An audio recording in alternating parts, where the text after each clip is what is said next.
بسم اللہ والحمدللہ والصلاۃ والسلام علی رسول اللہ۔ ناظرین اکرام، میں ہوں آپ کا میزبان سید نیاز حسین شاہ کاظمی۔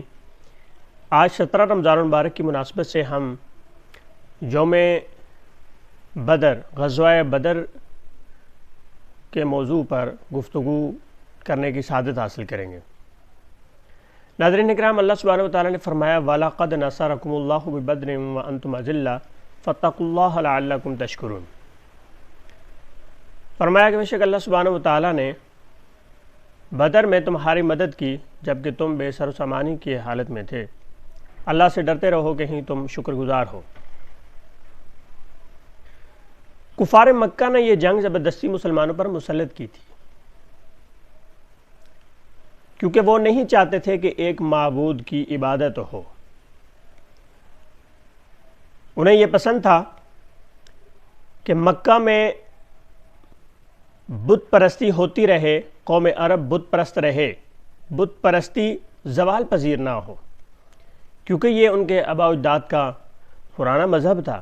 اس لیے یہ انہیں پسند نہ آیا کہ مسلمان یکتا پرستی کی دعوت دے رہے ہیں، مسلمان دعوت توحید دے رہے ہیں۔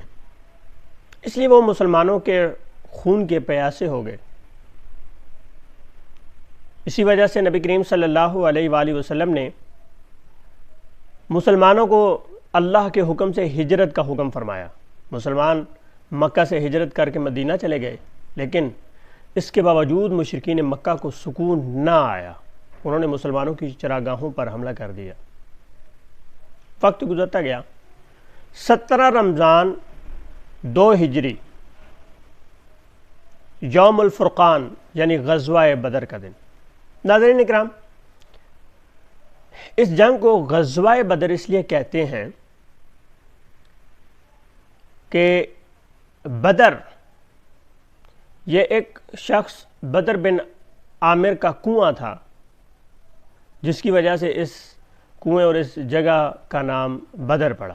اور غزوہ اس لیے کہتے ہیں کہ جس جنگ میں نبی کریم صلی اللہ علیہ وآلہ وسلم بذات خود تشریف لے جائیں وہ غزوہ کہلاتا ہے، اور جس جنگ میں نبی کریم صلی اللہ علیہ وآلہ وسلم بذات خود تشریف نہ لے کر جائیں بلکہ اپنے کسی صحابی کو سپہ سالار بنائیں تو اسے سریہ کہا جاتا ہے۔ تو اس جنگ میں نبی کریم صلی اللہ علیہ وآلہ وسلم بذات خود تشریف لے گئے، اور مقام بدر پر پہنچ کر ایک رات قبل آپ اپنے چند جانثاروں کے ساتھ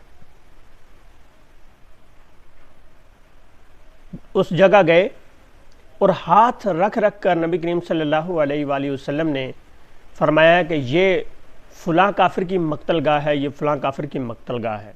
راوی کہتے ہیں کہ جب غزوہ ہوا تو جیسے آپ نے فرمایا تھا ویسے ہی ہوا۔ اس لکیر سے، اس جگہ سے ایک بال کی برابر بھی کوئی کافر آگے پیچھے نہیں گرا۔ یہ آپ صلی اللہ علیہ وآلہ وسلم کی نگاہ نبوت اور معجزہ تھا کہ آپ نے قبل از وقت بتایا کہ فلاں کافر فلاں جگہ مرے گا۔ ناظرین اکرام، جس جگہ پر مسلمانوں نے پڑاؤ کیا پانی نہیں تھا، کفار نے بدر کے مقام پر جس جگہ پڑاؤ کیا وہاں پانی تھا، انہوں نے مزید کنویں کھود لیے ہوئے تھے۔ مسلمان تھکاوٹ کی حالت میں تھے کہ اللہ سبحانہ وتعالیٰ نے ان پر اونگ طاری کی، اور رات کو وہ سو گئے اور صبح وہ بالکل تر و تازہ اٹھے، اور اللہ سبحانہ وتعالیٰ نے اپنی قدرت کاملہ سے بارش برسائی، جس کی وجہ سے وہ جگہ کہ جہاں مسلمانوں نے پڑاؤ ڈالا ہوا تھا ریتلی تھی، پانی نہیں تھا، وہاں پانی بھی ہو گیا اور ریت جم گئی، جگہ سخت ہو گئی، اور جبکہ کفار جس جگہ پر تھے وہ جگہ کیچڑ بن گئی۔ نبی کریم صلی اللہ علیہ وآلہ وسلم ساری رات اللہ سبحانہ وتعالیٰ کی بارگاہ میں عجز و نیاز کرتے رہے، یہاں تک کہ نبی کریم صلی اللہ علیہ وآلہ وسلم نے اللہ کی بارگاہ میں دعا کی کہ یا اللہ، اگر یہ گروہ آج ہلاک ہو گیا تو روئے زمین پر تیری عبادت کرنے کے لیے کوئی نہیں بچے گا۔ آپ کے شانہ اقدس سے آپ کی چادر مبارک نیچے گری تو سیدنا ابوبکر صدیق رضی اللہ تعالیٰ عنہ نے اسے اٹھایا اور عرض کی یا رسول اللہ صلی اللہ علیہ وآلہ وسلم، اللہ سبحانہ وتعالیٰ نے جو آپ سے وعدہ فرمایا ہے یقیناً وہ سچ کر دکھائے گا۔ ناظرین اکرام، جب مسلمانوں کا یہ گروہ کہ جو 313 نفوس پر مشتمل تھا غزوہ بدر کے لیے نکلے، تو ان کے پاس اس وقت صرف اور صرف 2 گھوڑے، 70 اونٹ، 6 زرہیں اور 8 تلواریں تھیں، جبکہ مشرکین مکہ کا گروہ جو ابو جہل کی میت میں تھا 1000 افراد پر مشتمل تھا۔ 100 گھوڑے تھے ان کے پاس، 700 اونٹ تھے، اور اس کے علاوہ جنگ و حرب کے آلات کثیر تعداد میں ان کے پاس تھے۔ لیکن اس کے باوجود اللہ سبحانہ و تعالیٰ نے مسلمانوں کے قلیل گروہ کی مدد فرمائی۔ نبی کریم صلی اللہ علیہ وآلہ وسلم کی دعا قبول ہوئی، اللہ سبحانہ و تعالیٰ نے 1000 فرشتوں کو مسلمانوں کی مدد کے لیے نازل فرمایا۔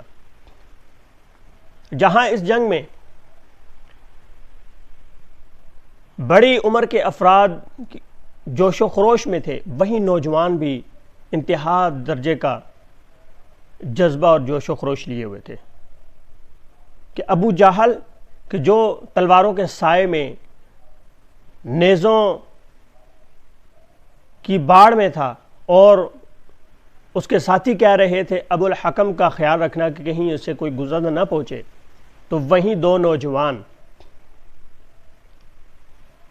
اس کے قریب پہنچ گئے اور اس پر ایسا وار کیا کہ اسے جہنم واصل کر دیا۔ یہ 2 نوجوان تھے، حضرت معاذ اور حضرت معوذ۔ تاریخ بتاتی ہے کہ حضرت معاذ ابو جہل کے قریب پہنچے تو آپ نے اس کی پنڈلی پر وار کیا، اس کی ٹانگ کاٹ دی، تو وہیں اس کے بیٹے اکرمہ نے حضرت معاذ پر وار کیا تو ان کا بازو کٹ گیا اور وہ لٹک رہا تھا۔ حضرت معاذ کہتے ہیں کہ اس کی وجہ سے مجھے تکلیف محسوس ہوئی تو میں نے اسے زمین پر رکھا اور اپنی ٹانگ رکھ کے دوسرے ہاتھ سے اسے کھینچا اور اپنے اس بازو کو علیحدہ کر دیا، اس سے میری تکلیف کم ہوئی۔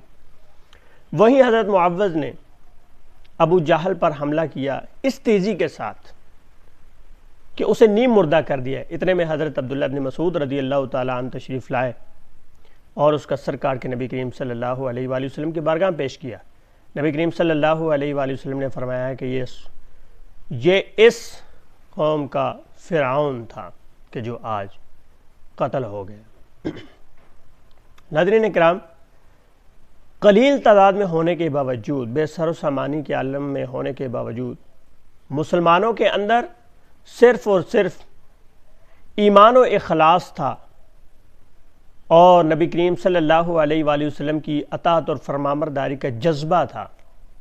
نبی کریم صلی اللہ علیہ وآلہ وسلم کا عشق اور آپ کی محبت ان کے دلوں میں موجزن تھی، یہی وہ اسباب تھے، اور نبی کریم صلی اللہ علیہ وآلہ وسلم کی دعا تھی کہ جسے اللہ نے درجہ قبولیت عطا فرمایا۔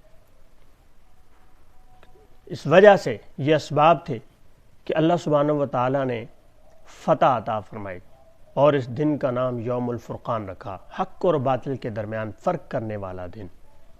اللہ سبحانہ و تعالیٰ کی بارگاہ میں دعا ہے کہ رب کریم ہمیں اپنے اور اپنے پیارے محبوب صلی اللہ علیہ وآلہ وسلم کے احکامات پر عمل کرنے کی توفیق عطا فرمائے، نبی کریم صلی اللہ علیہ وآلہ وسلم کی اطاعت کا جذبہ عطا فرمائے، آپ کا عشق اور محبت عطا فرمائے، اور ہمیں ظاہری اور باطنی اخلاقی پستی سے محفوظ فرمائے۔